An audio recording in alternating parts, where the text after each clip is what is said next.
지역의 이슈를 살펴보는 헬로 이슈 토크입니다. 전국적으로 코로나19 확산이 계속되면서 학생 확진자도 증가하고 있습니다. 따라서 전남 지역에서도 많은 어려움을 겪고 있는데요.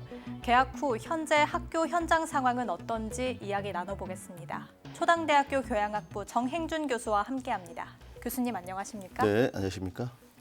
네, 교수님 먼저 코로나19 현황 좀 살펴보면 좋을 것 같은데요. 전국적인 코로나19 상황은 어떤지 짚어주시죠. 네, 3월 17일 0시 기준해서 우리 질병관리본부에서 발표를 했는데요. 확진자 수가 62만 명입니다. 그러니까 우리가 지난 정확히 한 달 전에 2월 15일 정도를 기준으로 하면 그때 하루 확진자 수가 9만여 명이었습니다. 그런데 지금 무려 한 달 만에 일일 증가 인원이 7배나 초과할 정도의 수준으로 지금 오미크론 확산세가 정말 너무 충격적인 것 같습니다. 우리 전남 지역의 경우에도 지금 현재 지금 우리 코로나19 관련해서 총 19만여 명이 정도가 지금 확진을 이제 받았었습니다. 그리고 또 3월 17일 또 0시 기준을 놓고 보니까요. 18,000여 명 정도가 지금 하루 이 코로나에 지금 확진된 걸로 나타나고 있습니다. 네, 교수님께서 말씀해 주신 것처럼 이렇게 계속해서 코로나19 확진자가 늘면서 학생 확진자도 증가하고 있는데요. 이 전남 지역 학교 현장은 어떤 상황인지 궁금합니다. 네, 뭐 지금 이 코로나19와 관련해서는 우리 전남이라든지 전국이나 할 것 없이 지금 어떤 거의 사실은 어떤 그 경향성이 비슷합니다. 여기 보시면 지금 우리가 지난 15일에 교육부에서 발표한 자료를 제가 확인해 보니까요. 지난 8일부터 3월 8일부터 3월 14일까지 이 기간 동안에 학생이 전국적으로 33만여 명의 학생들이 코로나19에 감염된 것으로 확인됐습니다. 또 여기서 눈여겨볼 것이 그동안 학생 중심의 어떤 감염에 대한 데이터에 대한 우리가 좀 민감성을 가지고 확인했었는데 이번 교육부 발표를 보면 8일에서 14일이면 일주일간이거든요. 이 기간 동안에 교직원도 2만 7천여 명이 지금 감염이 돼버린 겁니다. 네. 이게 굉장히 큰 집계죠. 그래서 오미크론의 확산세가 학교 현장에서도 또 교실 현장에까지 깊숙이 들어와 있고 이제 지금 오늘 이제 계속해서 얘기하겠습니다만은 이러한 부분들을 우리가 어떻게 앞으로 대응하고 어떤 대안을 마련해야 될 것인지에 대한 정말 보다 구체적이고 또 생산적 논의가 좀 필요할 것 같습니다. 자, 앞으로 이제 이런 상황들을 바라봤을 때 이제 학교 현장에서는 지금 많은 대비가 필요할 것 같습니다. 이거 시시각각 이 오미크론의 확산세, 즉 학생과 학생 간의 N차 감염이라고 하잖아요. 교실 안에서의 이런 문제 이러다 보니까 지금 학교 급별로 지금 다양한 지금 사실은 혼란이 있다고 봐도 과언이 아닌 것 같습니다. 최근 들어서 교사 확진자 수 아까 말씀드렸다시피 지난 한 일주일 사이에 전국의 교직원이 물론 교사도 포함하고 교육 가족도 포함하지만 교사 확진의 경우의 사례도 이게 적지 않은 분포가 되다 보니까 이에 따른 거듭 말씀드리지만 대비책이 또 대안 마련이 정말 긴밀하게 좀 이루어져야 될 것으로 판단이 되어집니다. 네, 아직 여러 학교에서 지금 대면 수업을 진행 중인 것 같은데요. 네. 이렇게 코로나19 상황 속에서 등교 수업을 하다 보니까 우려의 목소리도 높은 것 같습니다. 현재 학사 운영 방침은 어떻게 내려졌나요? 네, 이것은 교육부에서 딱 심플하게 딱 네 가지로 정의를 이렇게 기준을 마련했습니다. 하나는 말 그대로 정상적 교육 활동이죠. 그 1단계라고 하고요. 2단계라는 것은 전체 등교를 하고 일부분은 교육 활동들을 제한하는 것. 그다음 3단계는 일부는 등교하고 또 일부는 원격 수업하고 또 4단계는 말 그대로 원격 전면 대면 수업을 한다는 것이 교육부의 기본 가이드라인입니다. 그런데 지금 이제 이 코로나19 상황과 관련해서 우리 3월 개학 이후에 2주간은 소위 말해서 이 4단계의 영역들을 하나로 통일하지 않고 다시 말하면 전면 대면 수업을 해라 또 전면 비대면 수업을 해라라고 교육부에서 어떤 강제적인 것을 동원하진 않았습니다. 강제하진 않았는데 각 지역 교육청과 학교 급별로 그 상황들을 바라보고 대면 수업을 원칙으로 하되 학교급 상황에 따라서 지역적 상황에 따라서 탄력적으로 운영해라. 이게 이제 교육부의 방침이었습니다. 근데 이제 본격적으로 이제 3주 수업, 이제 다음 주부터 또 4주차 수업이 이제 본격 진행이 되다 보니까 이 가이드라인을 교육부에서 어떻게 할 것인가 지금 고민하다가 얼마 전에 이제 교육부 유은혜 부총리가 발표를 했습니다마는 지금 현재의 상태처럼 계속해서 유지해 나가겠다라는 겁니다. 다시 말하자면 대면과 비대면 수업 사이에서 지역의 어떤 확산이라든지 학교의 확산, 또 학교 급 안에서의 또 확산 여부에 따라서 아까 말씀드렸던 4단계 영역을 가지고 탄력적으로 운영을 하겠다. 이게 지금 현재의 교육부의 방침이고 또 지금 그렇게 하고 있습니다. 네, 계속해서 앞으로도 방침이 바뀔 수도 있기 때문에 시청자분들께서도 귀를 기울여셔야 할 것 같습니다. 네, 이제 교육부의 방침을 들어보니까요, 대면 수업의 기조는 유지하고 있지만 쉽지만은 않은 상황인 것 같습니다. 이런 상황 속에서 특히 학생의 건강 상태와 확진자 정보를 신속하게 파악하는 것이 중요하잖아요. 네. 현재 어떻게 관리하고 있나요? 뭐 지금 저도 아이를 이렇게 학생을 제 집에서 양육을 하고 있는데요. 지금 이제 자가 앱이라는 프로그램을 통해서 학생들이 이제 자가 체크를 하는 겁니다. 아니 지금 현재 기준으로 보면 주 2회 일주일에 그러니까 월요일부터 토요일까지 월요일부터 금요일까지죠. 5일 안에 2번의 자가 체크를 하게 돼 있고 교직원의 경우에는 주 1회 검사를 해서 거기에 업로드하는 방식으로서 이제 학교의 지금 현재 코로나19 상태에 대한 기본적인 데이터들을 관리하고 있는 상황이라고 보시면 되겠습니다. 그래서 그런데 앞으로 지금 계속해서 4월까지도 이러한 그 자가키트 검사에 대한 부분들은 4월까지도 계속해서 지금 이어가겠다는 것이 지금 교육부와 지역교육청의 방침입니다. 즉 다시 말하자면 학생들에게 자가키트를 가지고 가정 안에서 체크를 해서 그 결과를 갖다가 이제 외부를 통해서 자기 정보를 준다는 얘기겠죠. 그리고 이제 여기서 또 하나 더 중요한 것은 지금 현재 이제 오미크론에 확진이 됐을 경우에 우리 학생들은 어떻게 할 것인가 이 부분입니다. 그래서 지금 현재 기준으로 보면 7일간 등교를 중지를 하게 됩니다. 그런데 이제 문제는 이제 7일간 등교가 중지됨으로써 소위 말해서 학생들의 그 학습 결손, 즉 대면 수업을 원칙으로 하다 보니까 이게 만약에 그 대면 수업의 내용을 소위 말해서 온라인으로 이게 보조 수업 형태로 되지 않는 상황에서 지금 확진자 수들이 굉장히 많이 지금 증가되다 보니까 이제 사실 처음부터 온라인 수업을 했을 경우는 온라인 수업을 가지고 온라인 컨텐츠에 의존해서 학습을 이어갔다 한다면 대면 수업의 기조 속에서는 이제 온라인 수업이 만약 이제 미처 준비가 되지 않은 경우에는 7일간의 말 그대로 학습 결손이 발생해 버린다는 겁니다. 그래서 이러한 부분들의 논의들도 앞으로 좀 교육 당국에서 세밀하게 좀 해야 될 것 같습니다. 네, 말씀을 들어보니까 확실히 새 학기가 시작되니까 이제 네. 코로나19로 인해서 많은 어려움들이 발생하고 있는 것 같습니다. 이런 상황이 벌써 3년 차로 접어들면서 말씀해 주셨다시피 학력 격차나 학습 결손 등의 문제가 발생하고 있잖아요. 이런 부분은 현재 어떻습니까? 여전한가요? 예, 아무래도 지금 이 구조적으로 약 3년여 기간 동안에 사실 학습에 대한 즉 우리 교육 영역에서 봤을 때 초중고등학교 뭐 대학에 이르기까지 학습 즉 학습의 결손이 가장 큰 문제고 또 하나의 문제는 학습 격차가 굉장히 많이 벌어졌다는 겁니다. 즉 학습에 있어서도 양극화가 뚜렷하게 나타난 것이 이미 교육부의 여러 보고 자료를 통해서도 확인이 되고 있는 사실이죠. 이런 맥락에서 보면은 학생들이 이제 우리 온라인 수업을 이렇게 쭉 하다 보니까 학생들이 무엇보다 온라인 수업의 경우는 집중도가 이해도가 좀 떨어진 건 사실입니다. 그래서 이러한 부분들에 대한 우려가 있으니 이제 사실은 이 정부에서도 이제 대면 수업으로의 어떤 원칙을 내세워서 정말 야심차게 3월을 시작했는데 뭐 제가 모두에도 설명드렸다시피 3월 17일 현재 기준에 전국적으로 60만 명이 넘는 지금 확진자가 발생하다 보니까 그 60만 명 안에는 우리 학생들도 지금 포함되고 있는 거 아니겠습니까? 그런데 이 확진자 지금 현재 개학 이후에 확진자 비율을 보면요. 초등학교 학생들이 거의 50%에 육박을 합니다.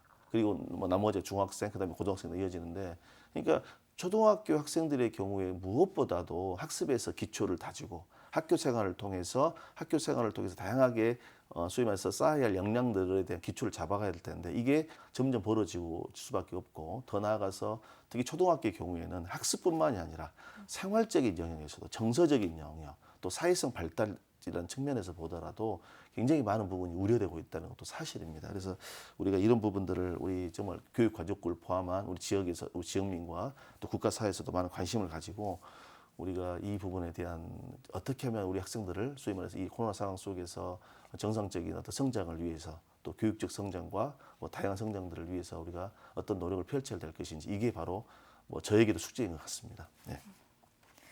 네, 그런데 또 이런 상황을 겪다 보니까 코로나19 이전보다 사교육비가 역대 최대를 기록했다고 하더라고요. 네. 관련해서 좀 들어볼까요?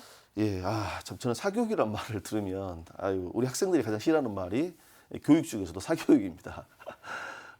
참 이 사교육의 현실이라는 것을 우리가 이렇게 소위 말해서 뭐 너무 편하게 얘기하고 있다는 것도 저도 뭐 국제 비교교육학 그 연구하시는 교수님들 이렇게 만나 뵙게 되면 국가의 교육 정책에서 사교육이라는 언어가 있다는 것 자체를 굉장히 놀라워합니다. 우리가 다시 말하자면 교육은 학교에서 하고 있고 국가가 관장을 해서 하고 있는데 사교육이라는 게 무엇이냐 이거 설명하기도 참 어렵습니다.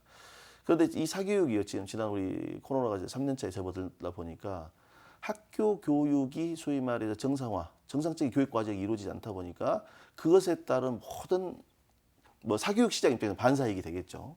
이게 사교육으로 이제 좀 더 의존할 수밖에 없는. 그러니까 공교육이라는 체제 속에서 정상적인 교육 과정이 이루어지지 않다 보니까 거기에서 결손된 학습 부분을 사교육을 통해서 메꿔 가는 형태거든요. 또 현재 우리 학부모님들 입장에서는 그 선택 외에는 또 딱히 할 수 있는 방법이 없는 상황입니다. 그러다 보니까 지난 이제 우리 2021년 기준으로 초중고등학교 사교육비 지출액이 23조 4천억입니다. 이건 역대급인 것 같아요. 네. 엄청난 규모의 사교육이 소위 말해서 작년에 지금 이제 늘어났다는 거겠죠. 이제 이것도 뭐 민간 발표가 아니라 교육부 정부기관 발표이기 때문에 이런 측면에서 이 사교육이 지금 증진할 수밖에 없는 모든 구조적 여건이 소위 말해서 만들어졌고 오히려 이러한 사교육의 어떤 증가로 인해서 오히려 학력 격차가 또 벌어지는 경우도 있습니다. 이게 뭐냐면 1인당 사교육비를 봤더니요. 서울의 경우에 52만 원 정도 합니다. 근데 우리 전남의 경우에는 23만 원입니다. 다시 말하면 전남에 있는 학생들의 사교육비 지출과 그다음에 서울에 있는 학생들의 사교육비 지출을 1년간 조사를 해봤더니 무려 2.3배나 차이가 나버린 겁니다. 이것은 우리 다음 질문에 또 얘기를 또 하겠습니다만은 이만큼 이제 가학의 소득에 따라서 또 지역에 따라서 이러한 사교육비 지출액이 차이가 나는데 결과적으로 사교육비도 이 부분도 결과적으로 지역으로 놓고 보면 서울이나 또 광역시는 사교육비 지출이 많고요. 또 중소도시나 우리 읍면 소재지 형태의 읍면 단위로 가버리면 사교육비가 굉장히 낮습니다. 그러니까 사교육 지출이 낮은 것이 좋은 것이 아니라 오히려 사교육을 할 수 있는 여건 자체가 없다는 거죠. 없거나 아주 열악하다는 겁니다. 다시 말하면 우리 시골 지역에 농어촌 지역에 있는 곳에는 사교육마저도 없다는 겁니다. 없거나 아주 미비하다는 거죠. 그러다 보니까 사교육이라는 형태로 지금 정상적인 교육 활동을 통해서 얻어질 학습력을 맺고 보기 위한 일련의 노력조차도 할 수 없는 여건들이 굉장히 지금 심각합니다. 이런 측면에서 우리 전라남도 같은 경우에도 22개 시군 중에서 5개 시를 제외한 나머지가 17개가 다 군 지역입니다. 그러니까 우리 전남이 당연히 사교육비가 가장 적게 들었는데 이 적게 들은다는 이 내용의 함의 속에서는 그만큼 우리의 교육의 사교육 시장마저도 굉장히 열악한 어떤 상황이다. 이렇게 말씀을 좀 드리고 싶습니다. 또 이 사교육에 대한 의존도가 좀 이전에 비해서 높아졌다고 이해할 수도 있을 것 같습니다. 그렇습니다. 네, 방금 말씀해 주셨지만 또 서울과 전남의 사교육비가 2.3배나 차이가 난다고 말씀해 주셨는데 이렇게 차이가 나는 이유는 무엇인가요? 우리가 이것과 관련해서는 참 우리가 인구 문제라든지 또 지방 소멸이라든지 또 수도권 과밀화 등등 여러 가지 우리가 담론들 여기 안에 다 투여해서 이야기를 하고 해도 무방할 것 같습니다. 다시 말하자면 무엇보다도 여기서도 사교육도 결과적으로 수도권과 비수도권, 그다음에 대도시와 중소도시, 또 그 사이에 낀 이런 아까 말씀드렸던 농어촌 지역에 이런 경우에 정확하게 도시 규모, 즉 경제 규모와 또 인구의 규모와 정확하게 비례하는 어떤 모습을 보여주고 있습니다. 즉 수도권으로 갈수록 사교육 지출이 높고 농어촌 지역으로 갈수록 사교육 지출이 낮아지는 이런 현상. 이제 이런 것들이 보면 아까 말씀드렸다시피 경제 소득의 문제라든지 경제적인 측면, 즉 가정 배경이죠. 가정 배경에서 경제적인 차이. 또 그다음에 환경적인 요인에 있어서는 우리 농어촌 지역의 경우에는 인구도 작고 이러다 보니까 사교육을 할 수 없는 어떤 형편들 이런 것들이 다 종합적으로 반영된 것 같습니다. 우리 전라남도의 경우를 말씀을 드리자면 전라남도에는 870여 개의 초중 고등학교가 있는데 이 중에서 학생 수가 60명 이하가 50%를 넘어가고 있습니다. 대부분 그러니까 전남에 있는 학교의 절반은 소위 60명 이하 학교인데 그 학교들이 대부분이 농어촌 지역에 있다는 겁니다. 따라서 이 학생들이 사교육을 더 받고 싶어도 받지 못하는 지역 교육 환경의 여건으로 인해서 이러한 교육의 양극화도 참 슬픈데 사교육에 있어서도 양극화 현상이 두드러지고 있다는 것이 참 교육학자로 애석하다라는 말씀밖에 드릴 수 없을 것 같습니다. 네, 이 사교육비 지출도 결국은 이 학습 결손 등으로 인한 결과, 이 불안에 대한 결과가 아닐까 생각이 드는데요. 네. 관련해서 또 어떤 대책들을 마련해야 한다고 보시나요? 저는 이제 우리 전남 교육을 놓고 봤을 때요. 이제 앞으로 코로나 이후에 포스트 코로나 시대를 대비한다면 이제 교육의 생태계 구축이 이제 새롭게 재편돼야 된다고 봅니다. 거듭 말씀드리지만 4차 산업혁명이라든지 AI 어떤 인공지능의 어떤 시대라든지 또 우리가 요즘 말하는 뭐 ESG 경영이라든지 즉 우리 사회의 패러다임이 급격하게 변하고 있는데 현행 입시 제도는 견고하게 기존의 구조 틀을 소위 말해서 바꾸지 않고 있거든요. 사회와 세상은 끊임없이 변화를 요구하고 있는데 정작 우리 학생들이 학교 현장 속에서는 입시라는 입시의 지옥의 터널을 통과해야지만이 살아남을 수 있는 이런 여건이 가슴 아픈 것 같습니다. 따라서 이러한 상황에서 시대적 변화도 변하지만 지금 현재의 상황이 거듭 말씀드리지만 학력 보완 교육이라든지 학생들 진로 적성 교육이라든지 이런 부분들이 우리 전라남도에 있는 학생들의 경우는 수도권에 비해서 굉장히 취약한 상황입니다. 따라서 우리 전남도교육청에서는 무엇보다도 물론 공교육이라는 틀 안에서 사교육적 영역을 학교 안에 접합시킬 수는 없으나 전남 교육에서 우리가 해야 될 가장 큰 과업이라는 것은 이런 농어촌 지역에 있는 학생들을 포함한 또 그때에서 도시 여건도 그렇게 좋은 편도 아니지만 공교육이라는 틀 안에서 우리 학생들에게 이런 학력 격차를 해소할 수 있는 다양한 교과 또 비교과 프로그램들을 개발하고 또 이런 부분에 적극적으로 지원을 해서 적어도 우리가 대한민국 국민으로서 또 대한민국 국민으로서의 자녀들이 우리 미래의 대한민국 국민들이 적어도 소득의 불균형 또 지역의 불균형으로 인해서 소위 말해서 내가 받아야 할 정당한 교육이라든지 이런 부분들을 또 학습을 못한다든 이런 일이 발생해서는 절대 안 됩니다. 이렇게 지방이 갈수록 약화되고 지역 사정이 악화되고 또 지역의 교육 경쟁력이 약화된다 한다면 이 논점에는 조금 벗어납니다만 이게 바로